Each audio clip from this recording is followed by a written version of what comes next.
Apennine পর্বতমালার বুকে এক পুরনো ভাঙাচোরা প্রাসাদ। বাইরে থেকে দেখে মনে হয় কিছু কাল আগেই একে বুঝি পরিত্যাগ করা হয়েছে।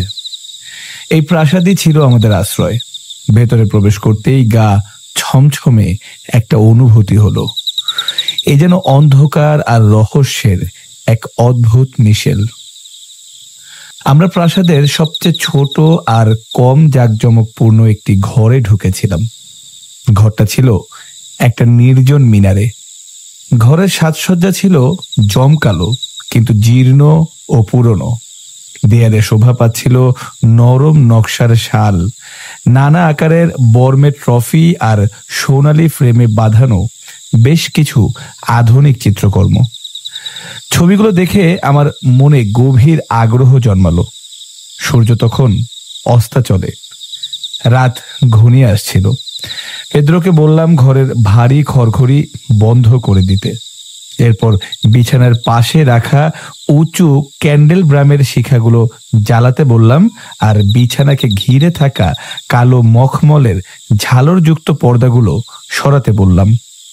আমি চেয়েছিলাম এই ছবিগুলো দেখতে দেখতে আর বালিশের উপর পাওয়া একটি ছোট বই পড়তে পড়তে রাতটা কাটিয়ে দিব।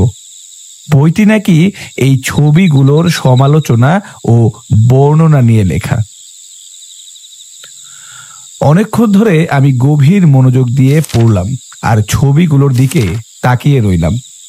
দ্রুত আর মহিমান্বিতভাবে ঘন্টাগুলো কেটে গেল আমার। গভীর রাত। একসময় ক্যান্ডেল ব্রামের অবস্থানটা আমার ভালো লাগছিল না। ঘুমন্ত ভৃত্যকে বিরক্ত না করে কষ্ট করে হাত বাড়িয়ে আমি এটিকে এমন ভাবে রাখলাম যাতে এর আলো বইয়ের উপর ভালোভাবে পড়ে। কিন্তু এই কাজটি অপ্রত্যাশিত এক প্রভাব ফেলল। অসংখ্য মোমবাতির আলো এখন ঘরের এমন একটি কুলুঙ্গিতে পড়ল যা এতদিন বিছানার খুঁটির আড়ালে গভীর অন্ধকারে ঢাকা ছিল। স্পষ্ট আলোয় এতক্ষণ লক্ষ্য করিনি এমন একটি ছবি দেখতে পেলাম।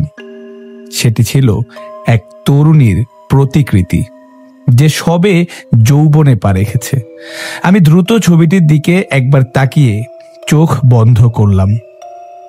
কেন এমনটা করলাম প্রথমে নিজেই বুঝতে পারিনি, কিন্তু চোখ বন্ধ রেখেই এর কারণটা মনে মনে খুঁজে বের করলাম। এটা ছিল ভাবনা চিন্তার জন্য সময় নেয়ার একটা স্বতঃস্ফূর্ত চেষ্টা, যাতে নিশ্চিত হতে পারি যে আমার দৃষ্টি আমাকে ঠকায়নি। একটি শান্ত ও স্থির দৃষ্টিতে আবার তাকানোর জন্য আমার কল্পনাকে দমন করতে পারলাম। অল্প কিছুক্ষণের মধ্যেই আমি আবার স্থিরভাবে ছবিটির দিকে তাকালাম। এবার আমি ঠিক দেখেছি, এতে আমার কোনো সন্দেহ রইল না, কারণ ক্যানভাসের ওপর মোমবাতির প্রথম ঝলকানি আমার ইন্দ্রিয়গুলোকে গ্রাস করা স্বপ্নালু আচ্ছন্নতা যেন দূর করে দিয়েছিল এবং আমাকে মুহূর্তেই জাগ্রত জীবনে ফিরিয়ে এনেছিল। প্রতিকৃতিটি ছিল একজন তরুণীর। এটি কেবল মাথা ও কাঁধের একটি ছবি, যাকে প্রযুক্তিগতভাবে ভিগনেট বলা হয়। সুলের প্রিয় হেডগুলোর স্টাইলের মতোই হাত, বুক এবং এমনকি উজ্জ্বল চুলের প্রান্তগুলিও ধীরে ধীরে এক অস্পষ্ট অথচ গভীর ছায়ার সাথে মিশে গিয়েছিল, যা পুরো ছবিটির পটভূমি তৈরি করেছিল। ফ্রেমটি ছিল ডিম্বাকার, সমৃদ্ধভাবে গিল্টি করা এবং মরিচ কারুকার্যে সজ্জিত। একটি শিল্পকর্ম হিসেবে ছবিটির চেয়ে প্রশংসনীয় আর কিছুই হতে পারত না, কিন্তু এর অসাধারণ কারুকাজ বা মুখের অমর সৌন্দর্য কোনোটাই আমাকে এত আকস্মিকভাবে এবং প্রবলভাবে আলোড়িত করেনি। সবচেয়ে বেশি মনে হচ্ছিল যে আমার অর্ধেক ঘুমন্ত কল্পনা এই মাথাটিকে জীবন্ত মানুষের মাথা বলে ভুল করছে। আমি মুহূর্তেই বুঝতে পারলাম যে ডিজাইন, ভিগনেটিং এবং ফ্রেমের বৈশিষ্ট্যগুলো এই ধরনের ধারণা তাৎক্ষণিকভাবে দূর করে দেবে, এমনকি মুহূর্তের জন্য এমনটা ভাবতে দেবে না। এই বিষয়গুলো নিয়ে গভীর মনোযোগ দিয়ে ভাবতে ভাবতে আমি হয়তো 1 ঘন্টা ধরে অর্ধেক বসা অর্ধেক হেলান দেওয়া অবস্থায় প্রতিকৃতিটির দিকে তাকিয়ে রইলাম। অবশেষে এর প্রভাবের আসল রহস্য খুঁজে পেয়ে আমি বিছানায় এলিয়ে পড়লাম। ছবিটির জাদু আমি খুঁজে পেয়েছিলাম এর অভিব্যক্তির এক অসাধারণ জীবন্ততায়, যা প্রথমে চমকে দিয়েছিল, তারপর হতবাক, বশীভূত এবং শেষ পর্যন্ত আমাকে ভীত করে তুলেছিল। গভীর ভয়ে ও শ্রদ্ধায় আমি ক্যান্ডেলব্রামটি তার আগের জায়গায় রাখলাম। আমার গভীর উদ্বেগের কারণ সৃষ্টির আড়াল হওয়ার পর আমি অধীর আগ্রহে সেই বইটি খুঁজতে লাগলাম যা ছবিগুলো এবং তাদের ইতিহাস নিয়ে লেখা ছিল। ডিম্বাকার প্রতিকৃতিটি চিহ্নিত করার নম্বরটি খুঁজে বের করে আমি সেখানে স্পষ্ট এবং অদ্ভুত যে শব্দগুলো পেলাম তা ছিল অনেকটা এমন: এক রূপবতী তরুণী।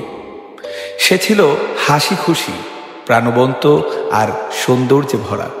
তার জীবনে অন্ধকার নেমে এলো যেদিন সে একজন চিত্রকরকে দেখল, তাকে ভালোবাসলো এবং বিয়ে করল। চিত্রকর ছিল আবেগপ্রবণ, তার ধ্যান জ্ঞান ছিল শুধু তার শিল্প, আর সেই শিল্পই হয়ে দাঁড়ালো তার প্রথম প্রেম। অন্যদিকে তরুণীটি ছিল প্রকৃতি প্রেমী, উচ্ছল আর চঞ্চল। সে সব কিছুকে ভালোবাসত, কেবল তার স্বামীর শিল্পকে ঘৃণা করত।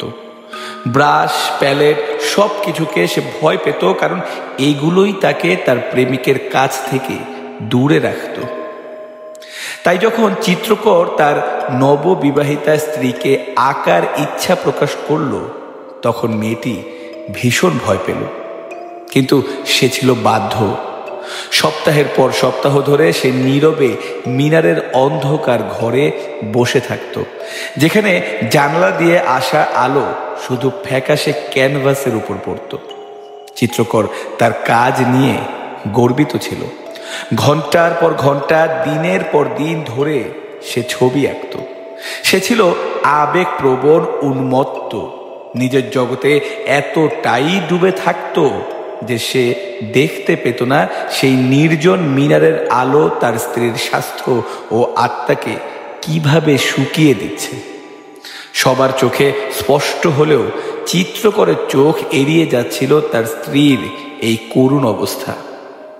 তবুও মেয়েটি হাসত, সে কোনো অভিযোগ করত না, কারণ সে দেখত যে তার স্বামী তার কাজে এত তীব্র আনন্দ পেত।